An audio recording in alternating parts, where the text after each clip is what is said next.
Thank you, Raid Shadow Legends, for sponsoring this video.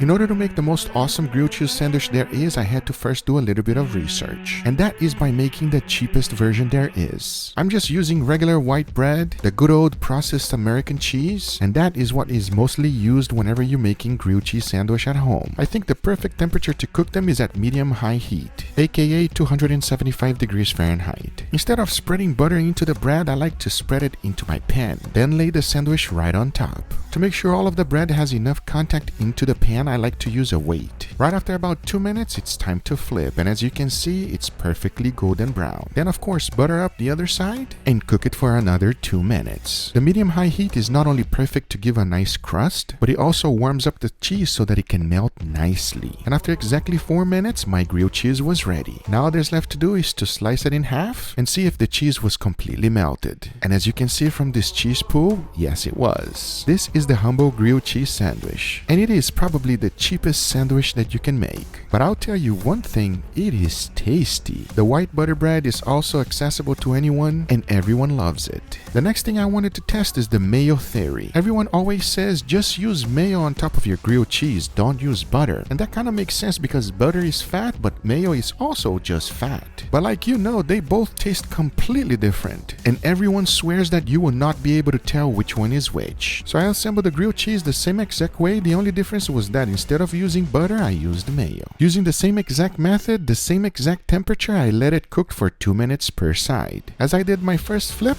this is what happened. A little bit of the top was not perfectly cooked, and I wonder why. But hey, maybe that was my fault. The next thing to do is to cut it open, and as far as the cheese pool, it is exactly the same thing as the first one. And holding on my hand, it's exactly the same. But the important thing is the taste. And if you ask me which one do I prefer, there's no doubt in my mind that butter is better. Much better. The next item I wanted to upgrade was the cheese. Everyone always says grade your own cheese, it's always better. And we're gonna find out if it's really true. So my first cheese of choice was sharp cheddar, followed by provolone, and of course Parmesan cheese. These are my favorite types of cheese, and I hope they do well on the sandwich. So once they were fully grated, all there's left to do is to mix them well. Then I wanted to test something else, and I'm talking about this ingredient right here. It's called sodium citrate. I know it sounds too technical, but let me tell you something. It's something that you mostly eat every day, and it's located in a lot of citrus fruit. And this ingredient can be located in the good old American processed cheese. It's basically what makes it melt so nicely. And hopefully by just sprinkling it a little bit on my grilled cheese sandwich, it will make a difference. I'm quite interested to find out if it's gonna make any difference. But once I was done sprinkling it on the first sandwich, I jumped into the second one. It's the same exact thing, but just without a special ingredient. I cooked them the same exact way as I cooked the previous ones. Once the 4 minutes was up, you can see that it was perfectly cooked. But the important thing was actually the cheese pool. Whoa, that is a nice long string. It looks like it worked. As I hold it in my hand and take it apart, ooh, that's a stretchy cheese right there. That's what I'm talking about. It seems like the sodium citrate actually did something. But hey, I'm not going to be able to be 100% sure until I try the other one. And if you ask me if this tastes better than the American cheese, oh yes, it does. But after going back to the second sandwich and cooking it the same exact way for the same exact amount of time, I sliced it open and check out the cheese pool on this one. It's less. Very interesting. But now how about the taste? The sodium citrate has no difference in taste whatsoever. And I'll leave it up to you to make a decision if you like to use it or not. Unless you're making YouTube videos and you definitely want to have that cheese pool, I don't think it's worth it. But now that we are equipped with all this information, it's time to make our sandwiches. And for this one, I'm going to be throwing in a little bit of bacon. As we know, bacon makes everything better. Now I know what you're thinking. If you throw bacon in, it's not going to be a grilled cheese sandwich. But let me tell you something. Yes, it is.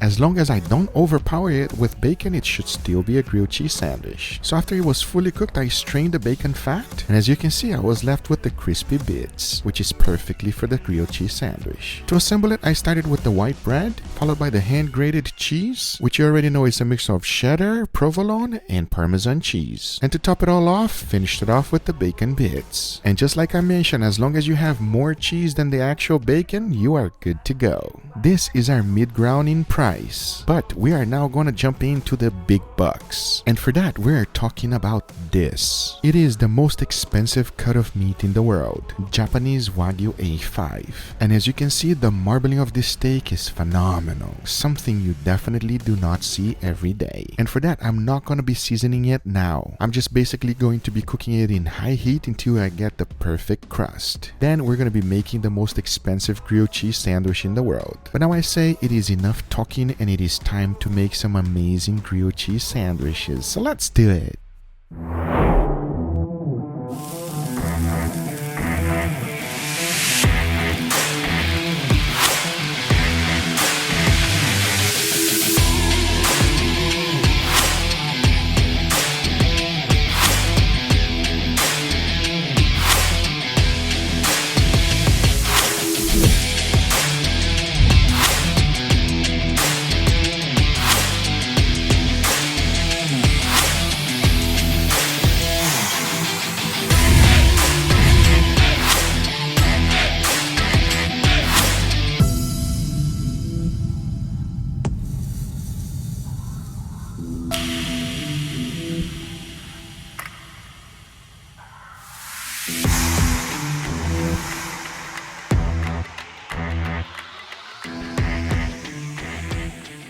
Before moving forward, I want to thank today's sponsor, Raid Shadow Legends. Make sure you use my links down below to download Raid to your mobile phone or PC. So what's new with Raid? Do you like awesome champions, tough boss fights, millions of players? Excellent. Raid Shadow Legends has all of that and more. It's got 13 factions, and today we're going to talk about the High Elves. High Elves are classic good guys. Kinda. They live in their wild kingdom. They are easy on the eyes. Their queen is a powerful sorceress, and they've been fighting evil since before it was cool. The problem is it's not always clear whose side they're on. I mean, take a look at these champions. They are awesome. And this here, the Apothecary, is one of my favorites. His main attack hits 3 times. Not only that, but he can also heal and increase the whole team's speed, so everybody attacks more often. Last month, Raid released their biggest update ever, the Doom Tower. A giant tower with 120 floors, 12 super tough bosses, and a bunch of secret rooms. Let me tell you, this place is tough. If you want to get a huge head start with Raid, all you have to do is hit the link on the description down below, and if you are a new player, you're gonna get 1 XP booster, some energy refill, an ancient shard, 50 gems, and a free void champion, Bulwark. He's an absolutely awesome clan boss. All this treasure will be waiting for you here. Once again, thank you Raid Shadow Legends for sponsoring this video. I hope to see you guys there so we can play together. But now, let's get right back to the video. All right, everybody, here we have our beautiful sandwiches here. What? No. Why are you smelling that, bro? Put that down. Don't worry about that. That's an eye round. Put it back over here, please. That's what? That's an eye round. It's a pieces of eye round. No, bro, come on, bro. This is eye round? Yeah. This is an eye round. They cannot tell what it is. Yes. This is eye round. That's an eye round. Go for it. Okay, I know. What is that? I should have put it here on the table, everybody. I am 100% guilty. This is what's left over. What? Wagyu A5. You even know the score. I bet it was a ribeye too. It was a New York strip. Oh. You got that one wrong.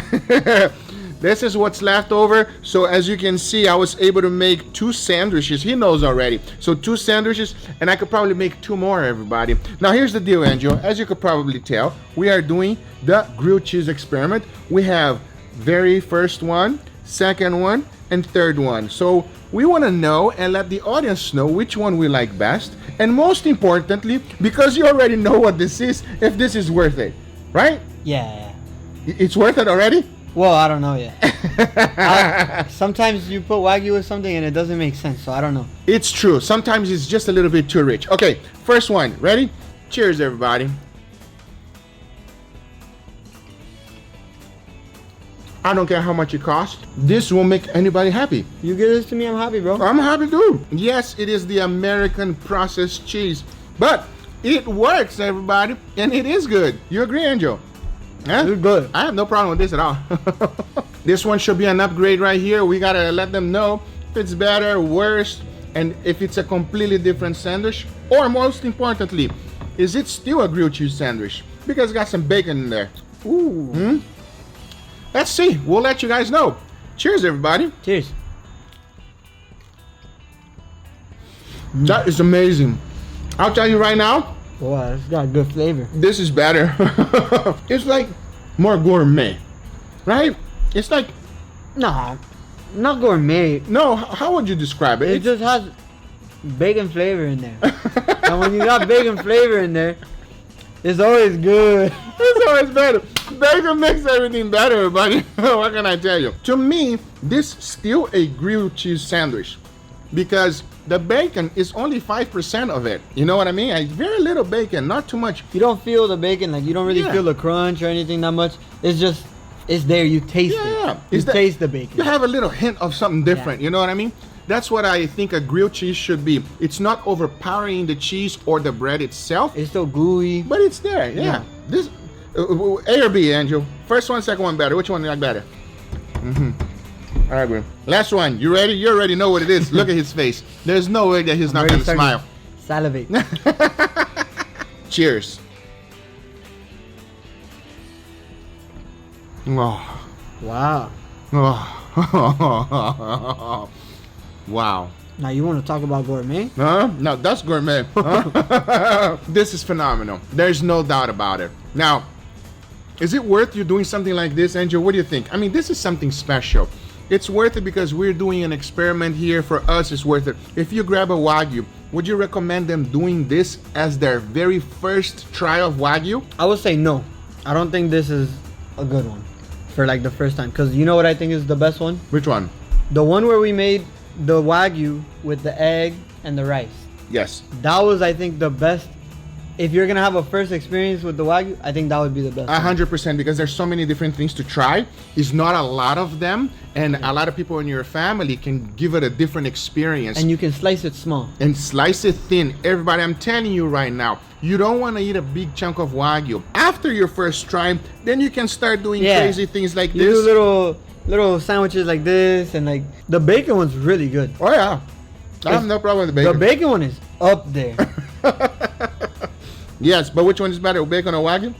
Bacon or Wagyu, you're always gonna get Wagyu. But if you throw in more pieces of bacon, and you have 2 pieces of Wagyu, I take the bacon. I take the bacon. Yes. Anyway, guys, these are the results. I hope you guys enjoyed this video. If you do enjoy it, make sure you give it a thumbs up. If you're not a subscriber, be sure to subscribe for future videos. Remember, if you are interested in any of the equipment I use, everything's always in the description down below. Thank you so much for watching, and we'll see you guys on the next one. Take care, everybody. Bye-bye.